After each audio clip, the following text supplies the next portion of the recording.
Huwag kayo mahiya magsabi sa mga in-house electrician natin. Pag nakita nyo merong ganito, sabihin nyo kagad sa kanila. Actually, dapat na to.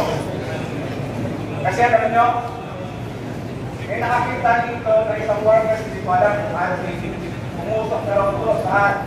Sa may emergency complex. Nakita nyo na siguro yung loob at labas ng emergency complex, no?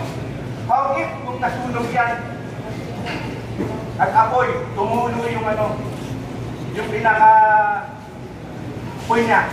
Saan mapupunta? Siguro mapapansin nyo yung emergency complex natin ay meron ng dahil maganda na. Paano kung nasunog yun? Dahil sa ganyang bagay. So magkakaroon tayo ng problema, upulit niya naman yun. Sino yung lugi? Tayo ba? Siyempre tayong lahat. Sino pa kakalitan? Tayong lahat. Sino nasisisi? Mga engineers natin.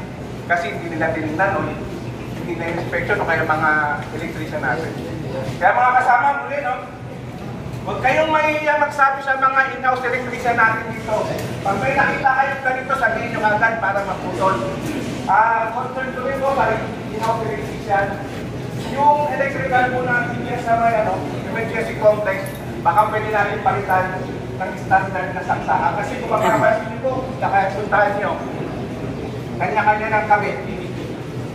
May mga balat na iba, tapos ang daming gumagamit. Akin lang po, ano ko lang sa mga kasama natin, konting ingat para sa kaligtasan natin. Kailangan po, maraming salamat.